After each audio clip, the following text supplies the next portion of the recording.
Welcome back. Hope you have your downloads together. If you don't, do not keep going until you get that together. That is a very crucial part of your successful journey. So we're about to start with the mindset. Right. So we told you this is a three-part process. And the very first process is your mindset. Your mindset is the thoughts you have around what it is that you're creating. And one of the things that Jason and I realized as we were going through our journey is that we didn't necessarily have the tools to be successful when we first got started. We had to kind of figure it all out along the way. And so we put together some of our mindset hacks so that you can be prepared to implement the map that we'll give you in the next part.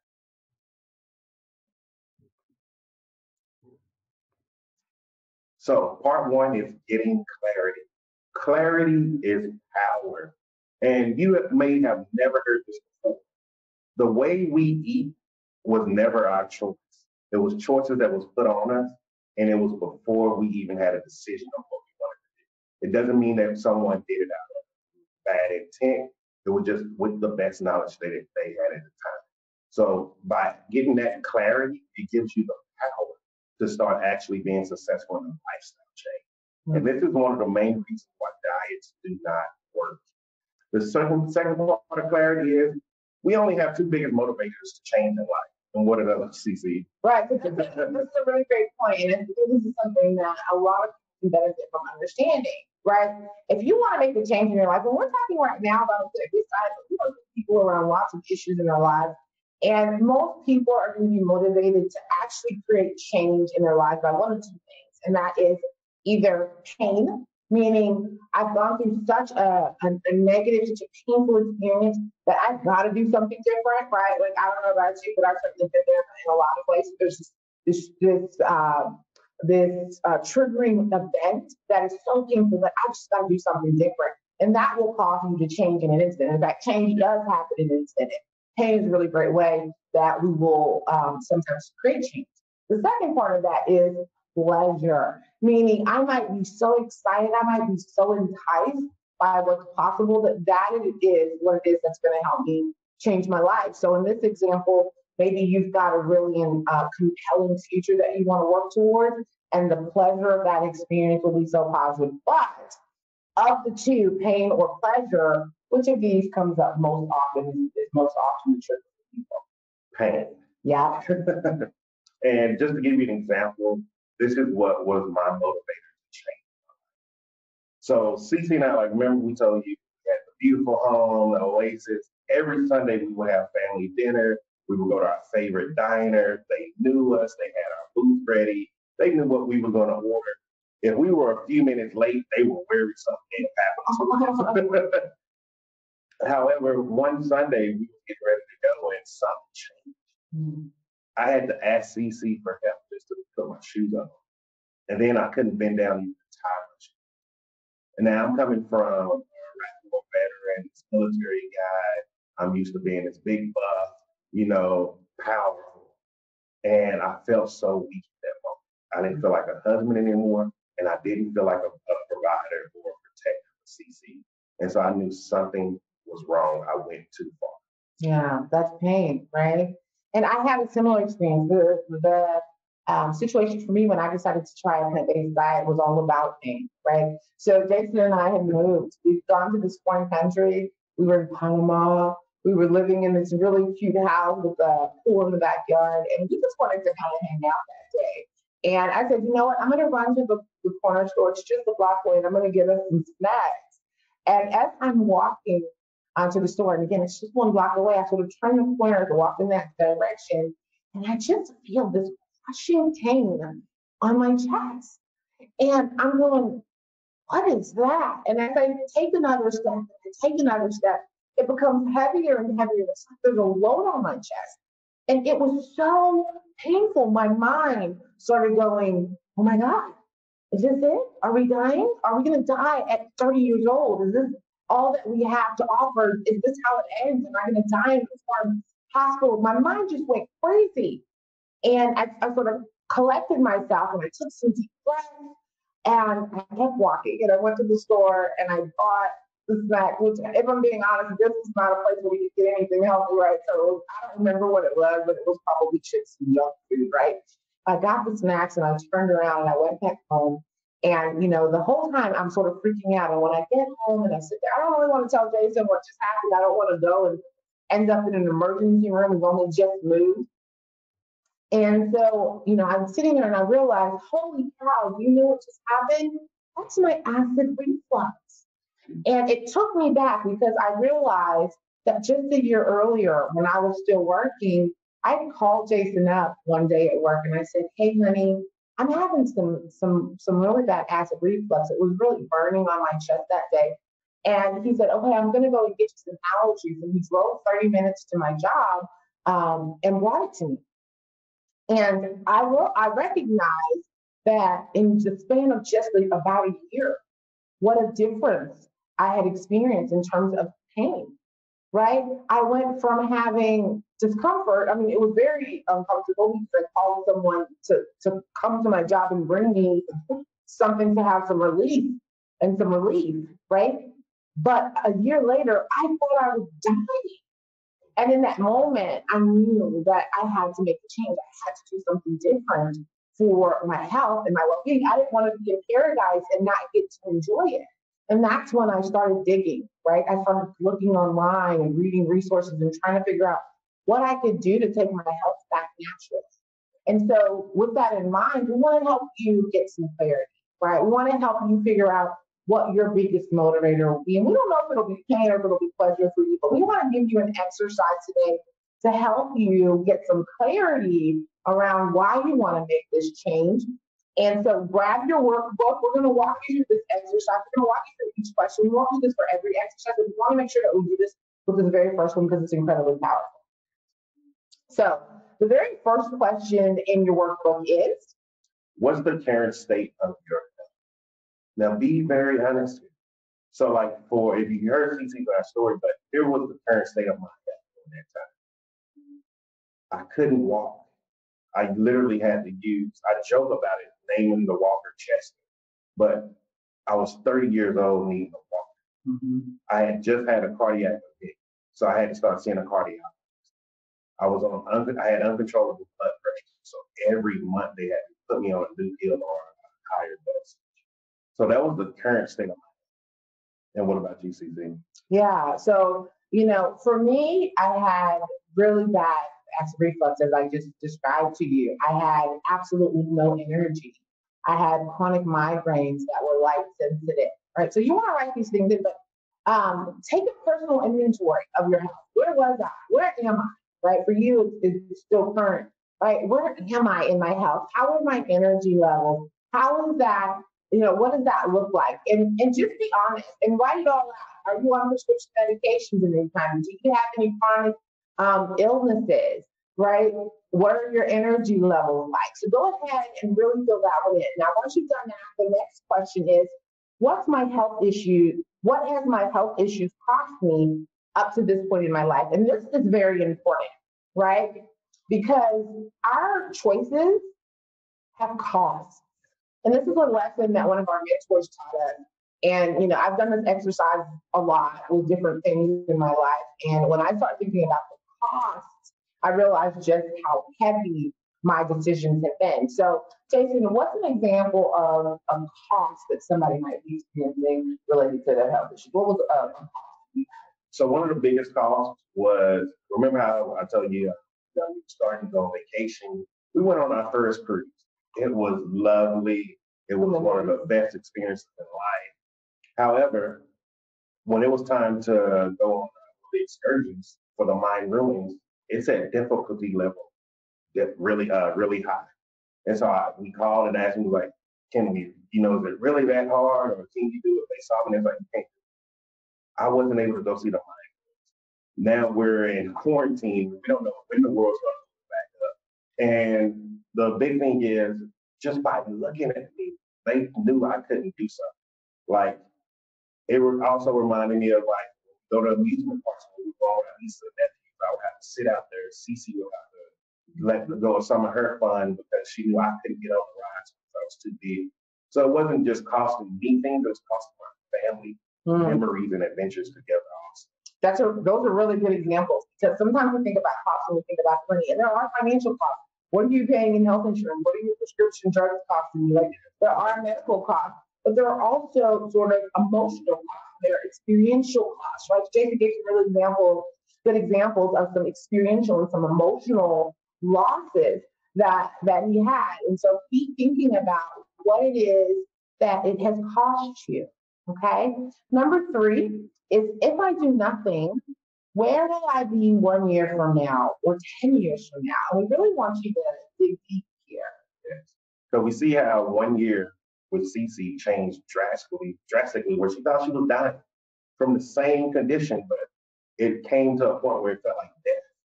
And I'm gonna be honest with you, for me, 10 years, I couldn't look that far ahead in the future. I knew I wasn't gonna be here and Cece would be a widow.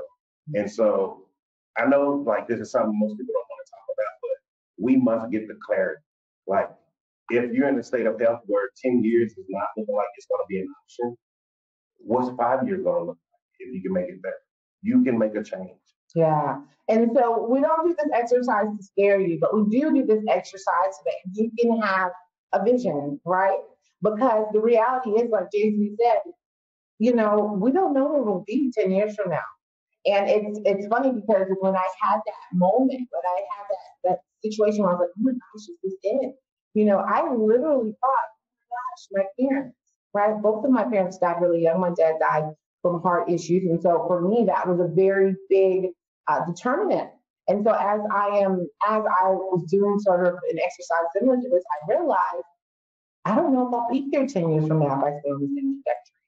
Where will you be? And I want you to really dig into this assignment, right? Like if you have a heart condition now, how does that progress? If you've got diabetes now, how does that progress? If you've got emotional issues, if you've got some depression, how does that progress over time so that you can have a clear picture? And again, this is not the fun part, this is the pain part, but we want you to really focus in there. Next question. And 4, how committed are you to changing your current path?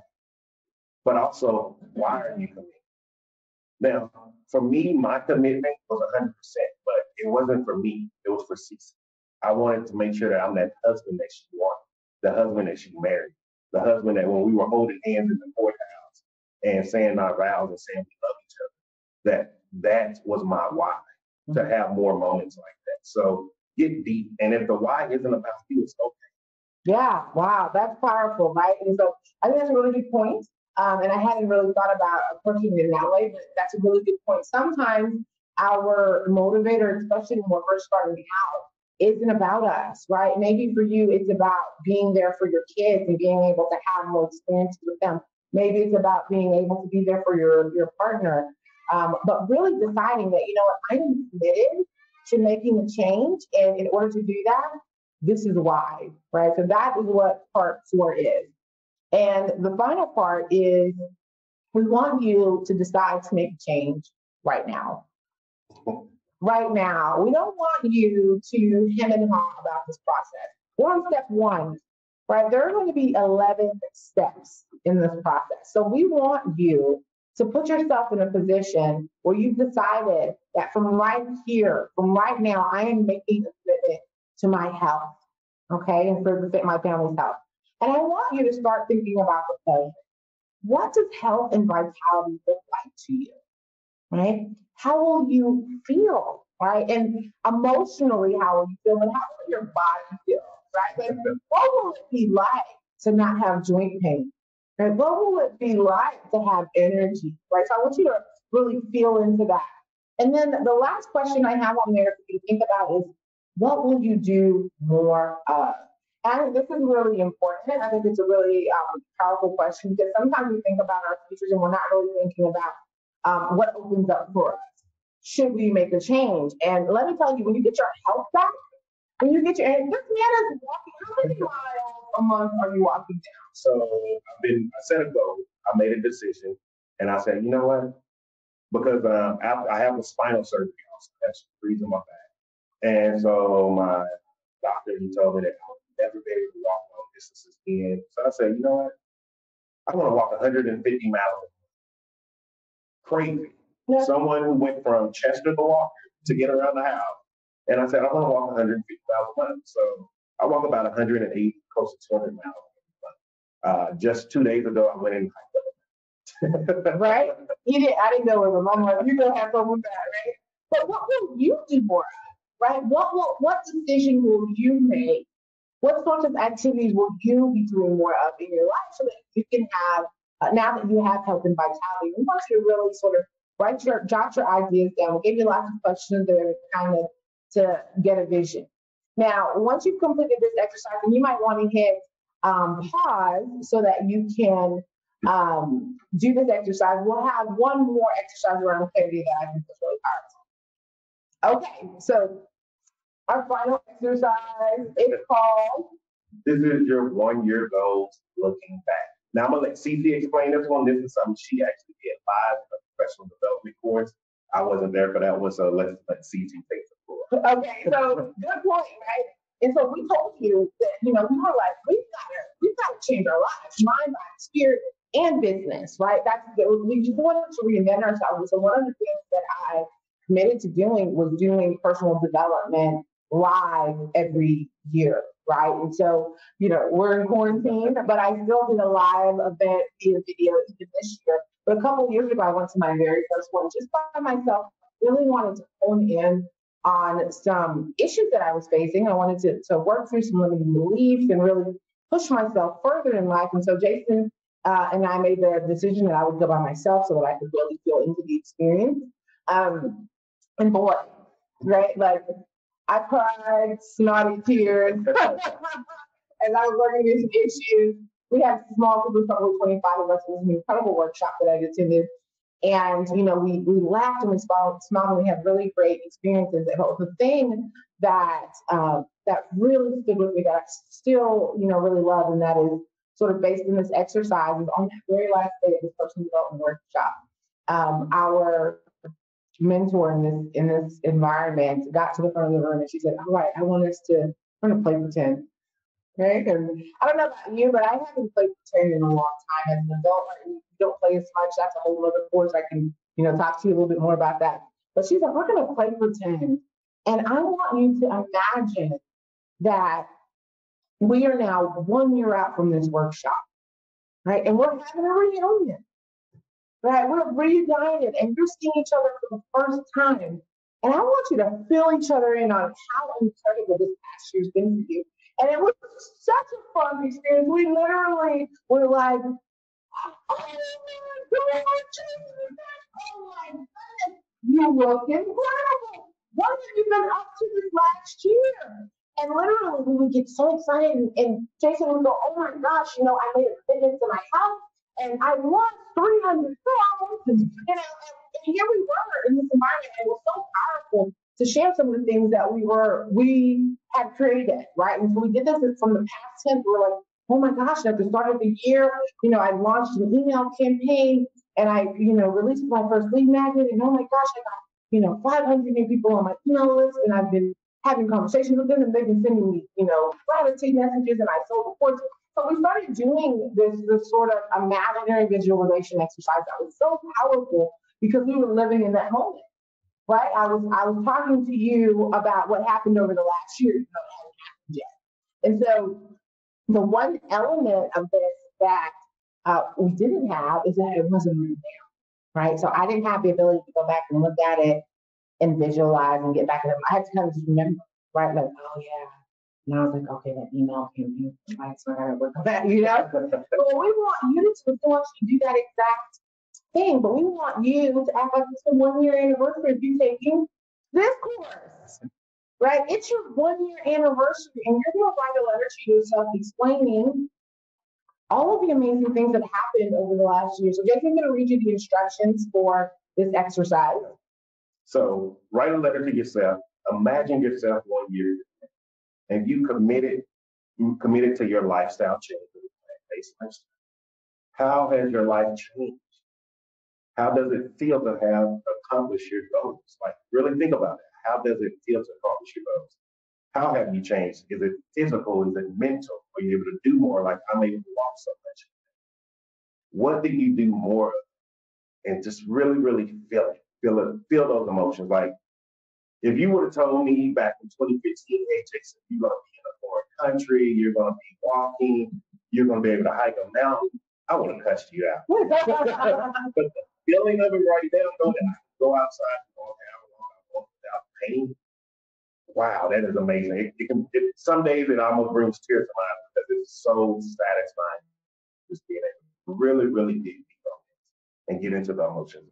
Absolutely, right. So that's beautiful. And we want you to do this and think about the goals that you want to hit over the next year and talk about them as they've already happened. Because guess what? You get to create this life for yourself. It's one of the most powerful things. Before we got started on plant-based training, I didn't realize that there was so much health that we could get back and so much vitality that we could get back. So we didn't even know that we could have this kind of experience, but you get to do that. So go ahead and take the time to do this letter before we move on to step 2.